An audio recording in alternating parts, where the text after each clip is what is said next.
Okay, this video is long overdue. Although you might know I'm currently in Thailand, in Phuket, this video is actually going to be a summary about Australia. So I was recently in Australia from September the 18th until the 23rd of December. I was working on a 38 point something meter super yacht out there, and I had a really good time. I visited Mackay, the Whitsundays, and also Gold Coast. And the summary is mainly going to be about Gold Coast. I don't have a lot to say about the other places, but I'll give you an idea of what was going on there. I'm going to tell you the reason why I got fired from my position, and it was only the second time I've ever been fired in yachting, and how that kind of works in yachting. It's not like a lot of jobs. I'm going to talk about yachting industry in general in Australia as well. I'm going to tell you what was better than expected about Australia compared to my expectations going into it, and what surprised me and wasn't so good about Australia, which I didn't expect, to be honest. Going into Australia, I couldn't find anything that I didn't like about it, but actually now I'm in Thailand, I'm starting to see things I like more about Thailand, but Thailand doesn't have some of the things that Australia has as well. But for me, they're two big competitors in perhaps where I want to invest or start a family or spend time. So that's going to be the context of the video. I'm just going to film it all in one take, so let's go for it. So yachting overall in Australia, the yachting industry in Australia is small. I mean, if you compare it to the US, you're talking about probably 100 times less in size overall. It's a very, very small industry in Australia. I mean, if you're talking about yachts just in the Gold Coast, there's probably a handful that are over 40 meters. And then in Sydney, probably about the same. And then in the Whitsundays, that's probably where most of the boats are. But still, it's not a lot of boats that are crewed full time. There's a lot of boats that are smaller than that. There's a bunch of boats between the sort of 20 to 35 meter mark, but they generally go down to skeleton crew and often use a lot of casual workers for charters or bus trips. So it works a lot differently compared to the yachting industry in the Mediterranean and the east coast of the US, Caribbean, Bahamas situation. So, and you also have the issue of legal working rights in Australia. If you're on a super yacht visa, you're sponsored by that boat, you can only work on that boat. However, if you do get a working holiday visa, which is quite easy for Brits and a lot of other former British colony countries, it does work out a bit better. It means you can jump from boat to boat, and if you lose your job or have to leave, then you can work shoreside, which I didn't do. I just took the sponsorship from Super Yacht Visa 408 when I should have done the 417, which is the work and holiday visa, because that would have given me more flexibility in terms of going straight away, getting another job shoreside or on a different boat, and they cost the same. So that was definitely a learning curve for me. Going back, I would definitely go back on the work and holiday visa in future. So there's definitely less jobs in Australia, so if you do lose a job, it's much harder to pick one up straight away in Australia. However, for me, there's a lot of smaller boats, and considering I'm specialising in smaller boats, that's quite a positive for me, because it does mean the jobs that do come up are more likely to choose me, and a lot of the boats dive, and a lot of the boats charter as well, from what I can see. So that's perfect for me. I want to dive and charter a boat between around 30 to 40 metres. So overall, I like Australia for yachting. The Whitsundays is a very nice place. It's very quiet though, and there's not a lot of social life. I would say the social life on shoreside in the Whitsundays is basically zero. So it can get a bit lonely up there. But for the yachting itself, it is a very beautiful place, and cruising around there as crew is quite easy as well. The conditions are really good for yachting. Yachting for me in Australia, so on my boat, I'd say it's probably one of the better jobs I've had. The salary is a lot higher in Australia, I would say, in general. Not always, but I was on the best salary I had so far, which was good. So that was good. We were going to be doing diving charters and going to Fiji and New Zealand, which is a really common route to take if you're on an Australian boat that's international flagged, is to go between there, Fiji and New Zealand. In this situation, unfortunately, I did get fired. It came down to the owner's decision, which is the first time. I've only been fired twice, and the first time it was very obvious why. I had a lot of friction with the chief officer on board. Whereas this time, I didn't really see it coming. I was on the boat for another 6 weeks after the boss trip ended, and everything seemed to be going well. I had no criticisms from my boss and no performance directives. So as far as I was concerned, things were going well. And then it was just, this comes from the top. The boss wasn't happy with your performance on the trip. And it's like, okay, I mean, honestly, I give it 100%, and I was 100% myself. So, you know, for me, if that's not good enough for someone, then that's fine by me. It's just like a relationship or a friendship. You're going to find someone else, and that's the way I look at it. And I have to say, this guy was almost impossible to please. There was one situation where we finished, can you imagine, we finished a 3-week boss trip, but we were working 14 hours a day, every single day. And then the crew gets the weekend off, and then he calls me in the morning, 7 a.m, the captain, saying, oh yeah, you need to be 5 minutes in the golf cart to go and help out at the boss's house for 2 hours. That 2 hours then turned into another 12-hour day, and it was hard work. And then the same thing, exactly the same thing happened the next day. And he didn't seem to be happy with my performance at his house. I felt like he was bringing me there to kind of test me, which I really didn't like. And they had these delivery guys come, and the delivery guys were literally sprinting up and down the hill as soon as they arrived. I'm like, wow, these guys are working hard. I don't think they realize this is gonna take all day. And then they slowed down, and he was complaining about it, and I just couldn't believe it because they'd been working so hard. So there you go. Some people just really difficult to please, but there you go. So yeah, got fired from that, and that is just an example of how fickle yachting can be when you're governed by one person that has very high standards. It can be as quick as that. But I think personally, that's a really unprofessional way to deal with it. I think if you think someone's performance is lacking, you should tell them what you want. And that did happen on the trip. My captain told me, okay, you need to do this better, this better, this better, and the next day everything is done the way that they want it. You know, it's up to them to communicate what they expect from you, and then you to deliver. And if they can't do that, then you know there's only so much you can do as a subordinate in that situation. So that kind of covers yachting in Australia and my experience of yachting in Australia in general. Now I'm going to cover my time in Australia. So when I arrived, I was straight into Mackay Marina. And from there we went to the Whitsundays. I was in Mackay for a month, I was in the Whitsundays for a month, and I was in the Gold Coast for about 5 weeks. So almost the same time in each place. In Mackay, I took it as an opportunity to save money because it's a very quiet place. I saved money, I trained jiu-jitsu, I only went out 2 nights, and I wasn't really drinking that much. So I used it as that opportunity. I used the opportunity to read as well. And it was quite a sort of low, like, how do you say it? It wasn't a busy period on the boat. It was like a low period. So it's quite a good time to kind of just save and kind of hunker down. Then we went on a trip, and it was very busy. It did fly by, to be honest, and we were in a new anchorage every day. So I saw a lot of the Whitsundays. It's a very beautiful place. I think my highlight from that trip would be snorkeling the Great Barrier Reef. I was really impressed at how clear the water was there, and it would have been a good thing to go scuba diving there as well. I mean, a lot of people pay for that, a lot of money for that experience, and I got to go there for free and snorkel there, which is great, and it's 100% going to be the highlight for me. Then going on from there, we get to the main thing I want to talk about, which is the Gold Coast. The Gold Coast is in Queensland, right by the border between Queensland and New South Wales. The next nearest city to the south is Byron Bay, and then to the north is Brisbane. Brisbane is about 1 million people. I think Gold Coast is about between 200,000 and 300,000, and Byron Bay is a bit smaller than the Gold Coast, but I don't know exactly how many people. Overall, this area is quite incredible for the weather. In the north at this time of the year you get cyclones, and there were some heading in as I was leaving and the trip in the end got cancelled. And then in the south it gets chilly at this time of year in December and January. So it's in a perfect weather belt between the Sunshine Coast and Byron Bay. They get really good weather, and the Gold Coast sits in the middle of that. And personally, I think the Sunshine Coast, Byron Bay is going to be too small for me, because by the end of being in the Gold Coast, it did feel a bit small. And Brisbane, for me, it's a good sized city, and there's a lot to do there, but it doesn't really have any beaches nearby. And Gold Coast, you've got the beaches right on your doorstep. And to be honest, I don't always like the city. Like, there's a lot of traffic. One good thing about the Gold Coast, even during rush hour, there's not really a lot of traffic compared to what I'm used to, at least in the UK. So I've written down a few things of what was better in Australia than I expected. It's actually much cheaper than I thought. If you compare like an Uber ride in Miami, which I do draw comparisons between Miami and Gold Coast a lot, because they are similar in some ways, at least how they look visually, although Gold Coast is better for so many reasons.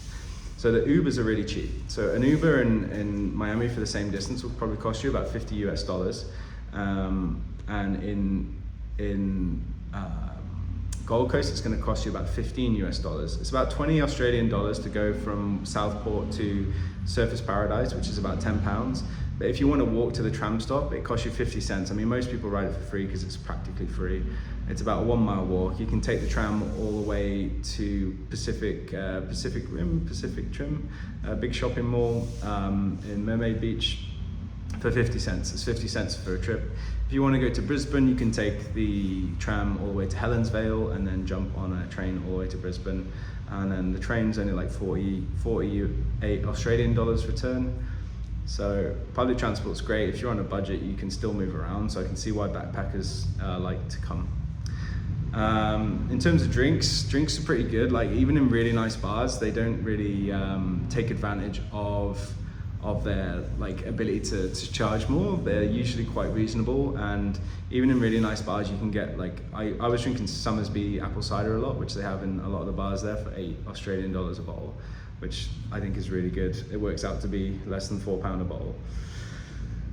For me, for my hobbies personally, I would say that the salsa social scene in the Gold Coast is probably the best I've ever experienced, and I dance in a lot of places now. I mean, for me, it's great to meet great girls, and the girls in Australia in Gold Coast are really good. Like, they're very beautiful, and it's a very good international scene from all over, including Australia and a lot of other countries. I mean, most notably Brazil, Chile, Argentina, and a lot of Spanish in Gold Coast. So that was great, and honestly the guys are really great too. I made so many guy friends through salsa. In fact, all my guy friends are through salsa, and they're just so friendly, and it's just a great crowd. Yeah, so overall the best. I've never met so many great people so quickly, and so many open-minded people. I really enjoyed it, and everyone's happy there. Everyone's having a good time. They're living their best life. They might only realize they're going to be there for a few years. They're making the most of it, you know. The only thing I will say about the salsa scene there is the lessons have a lot to be desired. Initially I was kind of impressed, but then by the end of it I realized I wasn't really learning a lot in these lessons, and the level was actually quite low compared to what I was used to. But I'm very fickle when it comes to that now. I've been dancing for some years, so it's very hard for me to find a teacher I really connect with. So that was the only downside. However, the lessons in Brisbane must be good, because all the dancers that come from Brisbane were really excellent dancers, except the only issue is they dance LA and not Cuban. So it's harder for me to connect with that style. But overall, really pleased. The social on Friday nights in Stingrays in the QT Hotel was incredible. Jiu-Jitsu is great. There's so many Jiu-Jitsu gyms in Gold Coast. I trained at Virtue in Southport, which I really recommend. But if you're in the more southerly part of Gold Coast, then I've also heard that Southside is good. And the reason being is these are like, from my understanding, the two biggest gyms for attendance in Gold Coast. And attendance is important, because if you have high attendance, you'll have good sparring partners, most likely. And it's probably going to cost you about 400 Australian dollars per month to go to one of these gyms. Another thing that really surprised me about Australia that I didn't expect was a good thing, was how culturally similar the Australian natives are to British culture. But as I said, there is a huge international community here from all the countries I mentioned, but there's also a lot of Europeans too, which is great. The beaches are incredible, and they seem practically endless from pretty much, you can see from pretty much Southport all the way down to Currumbin. From Southport Spit to Currumbin, which is about 15 miles. It's just like one long stretch of unbroken beach. And although they're divided up in one, you could probably walk the whole way from my knowledge, so that it's just one continuous beach. It's pretty crazy, and the waves that they get there are just like, they look perfect. So if you're into surfing, then it's a great place to go for that. If you're into mountains, there's Mount Tamborine, which is only a short drive away. Although I didn't manage to get there in my trip, it does look really good. So if you're into hiking and stuff and you've got someone to go with, then I would say go for it.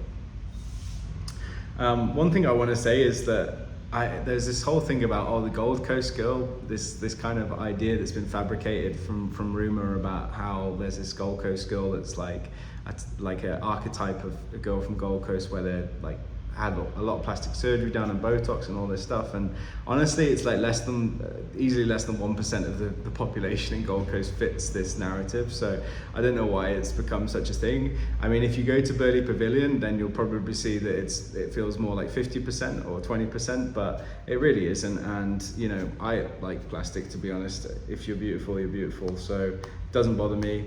Someone said that the plastic surgery is now in Gold Coast has taken over Dubai and it's #1 in the world, but I mean, maybe they just have good surgeons and people come for medical tourism, but I didn't see it that often. Not even in the beach club, Cali Beach Club. Again, like, it's a really high profile place and it's free to get in, it was cheap, and there was no like plastic girls there really. It was like less than 5%, and most people are just really nice, so I don't really know where that's come from. Okay, so moving on to what was not as good as expected. #1 for this is how high the UV index is. The temperature doesn't even have to be that high, but every single day, even when it's a little bit cloudy, you just burn. It doesn't depend on what time of day. It's unbelievable. I've never experienced sun like it. Like, you can go to the beach at like 3-4 p.m., take your t-shirt off, and you just, for me, I go red instantly. Whereas I compare that to Thailand, I've sat out in the sun for some days for 5 hours, and I only burned like a tiny bit, you know. So to compare that to Australia, same temperature, probably similar humidity, but it's just, I think it's to do with the ozone layer there. It just makes the UV rays creep through a bit more, and you just get burnt. So it's really hard it's a bit harder to enjoy it there. You've got to cover yourself in sun cream if you want to go out in the sun, but yeah, that kind of annoyed me because I don't really like putting on sun cream. I just like to tan naturally, and usually go out in the sun after 2-3 p.m. so I don't get burnt.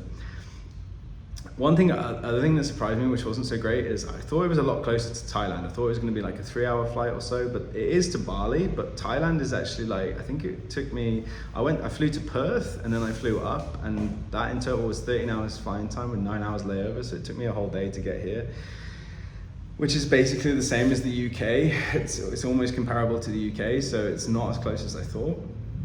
And now for like one of the biggest things, besides the 2 small things I've mentioned, is citizenship is way harder to get than I thought it would be.